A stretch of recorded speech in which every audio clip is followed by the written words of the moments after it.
Police car light Iraqi dinar surges. U.S. Iraq Partnership Talks 2025. Part 1. The Big Question. Opening hook. 2025 has already been a year of financial surprises. Among the most talked about is the sudden surge of interest in the Iraqi dinar.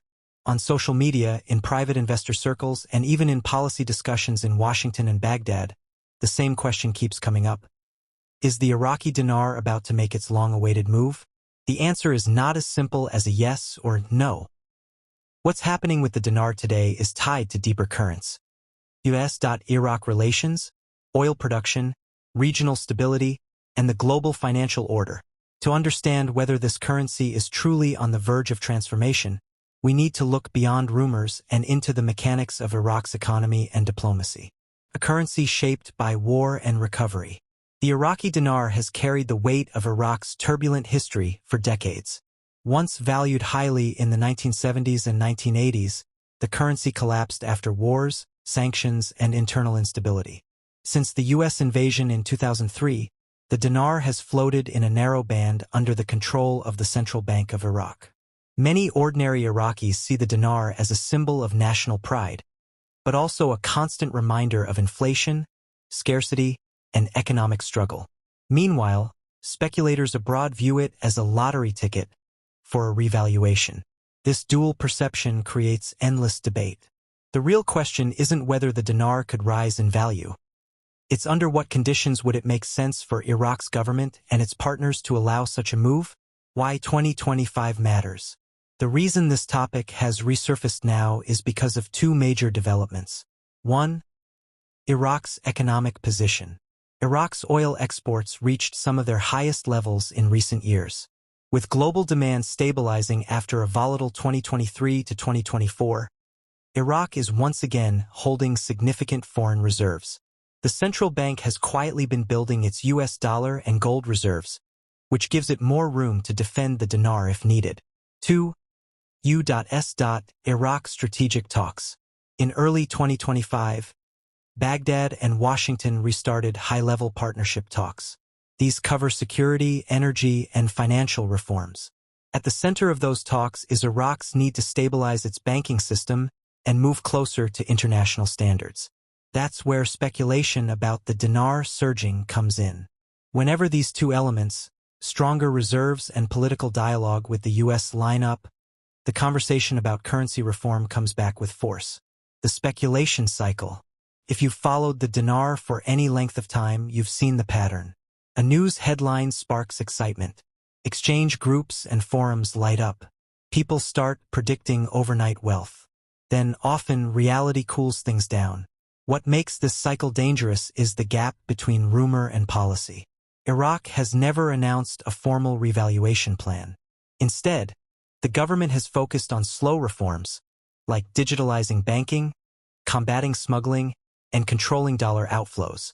But the idea of a big RV keeps investors hopeful. 2025 is shaping up differently, though. The scale of the U.S. Iraq conversations suggests something larger may be at play. Not necessarily a dramatic overnight change, but perhaps a new phase of economic openness that could slowly lift the dinar's position. The global lens. We also have to place this story in a global context. The U.S. has strategic reasons to strengthen Iraq economically. A more stable Iraq reduces the influence of Iran, curbs space for extremist groups, and secures oil routes. For Washington, helping Baghdad modernize its financial sector is not just about Iraq. It's about broader regional stability. Meanwhile, China has been quietly expanding trade agreements with Iraq. Beijing accepts dinar in limited forms of settlement tied to oil contracts. This creates another layer of complexity. Iraq is balancing U.S. influence with growing Eastern partnerships. So when we talk about a surge in the dinar, it isn't only about exchange rates, it's about geopolitics. The road ahead. In this series of sections, we'll break down the mechanics of the Iraqi dinar today, how it works, what keeps it stable, and what pressures it faces. The details of U.S. Iraq talks in 2025. What's actually being negotiated and why. The myths versus realities of a revaluation. Separating hype from possibility. The global economic impact. what a stronger dinar could mean for Iraqis, investors, and the world. By the end, you'll have a clear, realistic picture of where things might be heading, not just guesses but grounded analysis. Oil, the lifeblood of Iraq's economy. Iraq is the second-largest oil producer in OPEC, after Saudi Arabia. Oil isn't just part of the economy, it is the economy. Nearly 90% of Iraq's government revenue comes from crude exports. Every dollar in oil price fluctuations directly affects Baghdad's ability to pay salaries, build infrastructure, and defend its currency. In 2025, oil prices are relatively stable, hovering between $78 and $85 per barrel. For Iraq, this is a sweet spot. Prices are high enough to generate surplus revenue but not so high that global demand collapses. Exports average 3.3 to 3.5 million barrels per day, which means billions flowing into state coffers every month. This oil income is what allows Iraq to build up its foreign currency reserves, a critical tool for the central bank to keep the dinar from crashing. Reports suggest that reserves have now crossed $110 billion, one of the strongest positions Iraq has held in decades. But here's the catch. Reliance on oil makes Iraq vulnerable. If oil prices suddenly fall, the reserves shrink, the government struggles to pay bills, and pressure mounts on the dinar. That's why long-term reforms are so essential. The fragile banking system. For years, Iraq's banking system has been considered one of the weakest in the Middle East. Only a small percentage of Iraqis actually use banks for deposits or loans. Most people prefer cash, either in dinars or in US dollars stuffed away at home. The reasons are clear. Trust issues. Banks have been plagued by corruption and inefficiency. Sanctions and compliance problems. Many Iraqi banks have struggled to meet international anti-money laundering standards. Dollar dependency. The US dollar dominates large transactions in Iraq, from car imports to real estate deals. The Central Bank of Iraq, CBI, has been working hard to modernize the system. In late 2024 and early 2025, they introduced stricter controls on dollar auctions, a mechanism where banks buy dollars to sell to businesses. The U.S. Treasury even stepped in to oversee compliance, making sure dollars weren't being smuggled into Iran or Syria. These reforms have reduced illegal dollar outflows, but they've also created tension. Businesses complain about shortages of dollars. The exchange rate in the street market often moves differently from the official rate, creating frustration among citizens. Still, the reforms are slowly pushing Iraq toward a more transparent, internationally connected system. The official exchange rate versus the market. Right now, the official exchange rate is around 1,310 dinars per US dollar.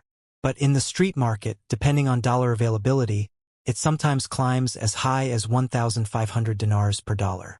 This gap matters. For ordinary Iraqis, it means groceries, rent, and fuel feel more expensive. For investors, it signals instability. For the government, it's a constant balancing act.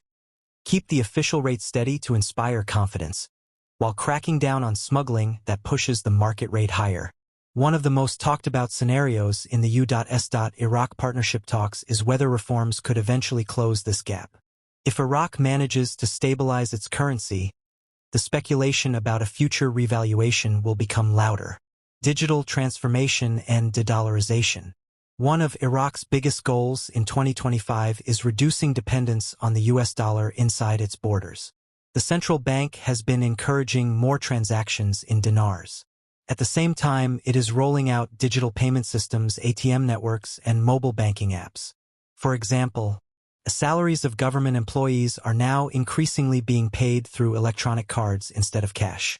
Large state contracts are being settled in dinars, not dollars. Private banks are being pushed to adopt international compliance standards so that they can connect to SWIFT and other global systems. This digital push is crucial. The more Iraqis use banks and digital platforms, the easier it becomes for the government to control the money supply, track illicit flows, and strengthen the dinar's credibility. The shadow economy.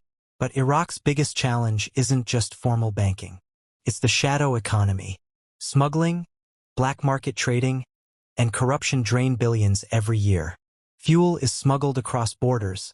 Fake invoices are used to obtain dollars, and militias often profit from this system. This shadow economy is one reason why Iraq struggles to keep the dinar stable. As long as powerful groups benefit from the dollar-dinar arbitrage, reforms will face resistance. The U.S. has made it clear in partnership talks that fighting the shadow economy is key to any serious financial reform. Iraq's balancing act. To summarize, Iraq's economy in 2025 stands on 3 pillars. 1. Oil exports, the main source of wealth but also a vulnerability. 2. Banking reforms, slowly improving but still fragile. 3. Foreign partnerships, US and China both play major roles in shaping Iraq's future. This is the context in which the dinar surge conversation happens. Iraq does have the reserves, oil revenues, and international support to strengthen its currency. But without deep reforms to its banking system and shadow economy, a dramatic revaluation is unlikely. Why the US cares? For Washington, Iraq's economic future isn't just about numbers. It's about strategy. A stable Iraq means less Iranian influence, more reliable oil supplies, and a partner in regional security. That's why US officials are directly involved in Iraq's financial reforms. Every step Baghdad takes toward transparency, whether banning suspicious banks, restricting illegal dollar transfers, or digitalizing payments, brings Iraq closer to the global financial system. This alignment of interests is what makes 2025 different from previous years of speculation. For the first time, both Iraq and the US see currency stability as a shared strategic goal. Why the talks matter. Whenever people discuss the possibility of a dinar surge in 2025, these U.S.Iraq partnership talks are at the heart of the conversation. The negotiations are not just about oil or security. They touch the very foundations of Iraq's economic and political stability. For the U.S., Iraq is a strategic partner in the Middle East. Stability in Baghdad ensures energy security, limits Iranian influence, and keeps extremist groups in check. For Iraq, U.S. engagement is essential for financial reform, access to technology, and international confidence in its banking system. What makes the 2025 talks particularly noteworthy is their scope. Unlike earlier discussions, which focused mainly on security cooperation, these talks are multidimensional, covering finance, trade, energy, and governance reforms. Core areas of negotiation. 1. Security and military cooperation. Security remains the top priority for both sides. Iraq continues to deal with internal militia factions, insurgent groups, and regional instability. The U.S. seeks guarantees that its assistance, whether in intelligence, training, or equipment, will be fully utilized to protect Iraqi institutions rather than local power brokers. While this might seem unrelated to currency, it's directly tied to the dinar's future. A stable security environment reduces the risk of economic shocks. Investors gain confidence, foreign banks consider partnerships, and the central bank can implement reforms without fearing that instability will wipe out gains overnight. 2. Energy and oil management. Oil has always been the lifeline of Iraq. In 2025, discussions revolve around increasing output without destabilizing global prices, improving infrastructure for pipelines, refineries, and ports, partnering with U.S. firms to modernize extraction and refining technologies. Lessons for investors and citizens. Understanding the difference between speculation and policy is crucial. Here are actionable takeaways. Do not chase hype. Decisions based solely on social media predictions are risky. A focus on fundamentals. Banking reforms, oil revenues, and political stability determine real currency value. Monitor official sources, central bank announcements, government budgets, and U.S.Iraq partnership statements are more reliable than online forums. Think long-term. A realistic approach sees gradual strengthening, not overnight wealth. The bigger picture. The Iraqi dinar is more than a financial instrument. It reflects Iraq's national journey. From war and sanctions to rebuilding and reform, every shift in its value tells a story about governance, economic management, and international relations. The 2025 U.S.-Iraq partnership talks are a milestone. They show both countries are committed to stability, transparency, and modernization. While they don't guarantee an instant surge in the dinar, they create conditions for a stronger, more credible currency in the future. Conclusion. In conclusion, the idea of a dinar surge in 2025 is enticing, but it must be grounded in reality. The combination of oil revenues, banking reforms, digitalization, anti-corruption measures, and strategic partnerships will determine whether the currency strengthens. Investors and citizens should watch these developments carefully, but with patience and understanding. Currency growth is about policy, stability, and execution, not rumors or hype. By focusing on fundamentals rather than speculation, Iraq can gradually achieve a more stable, respected, and functional currency, turning the long-discussed dinar dream into a measured, sustainable reality.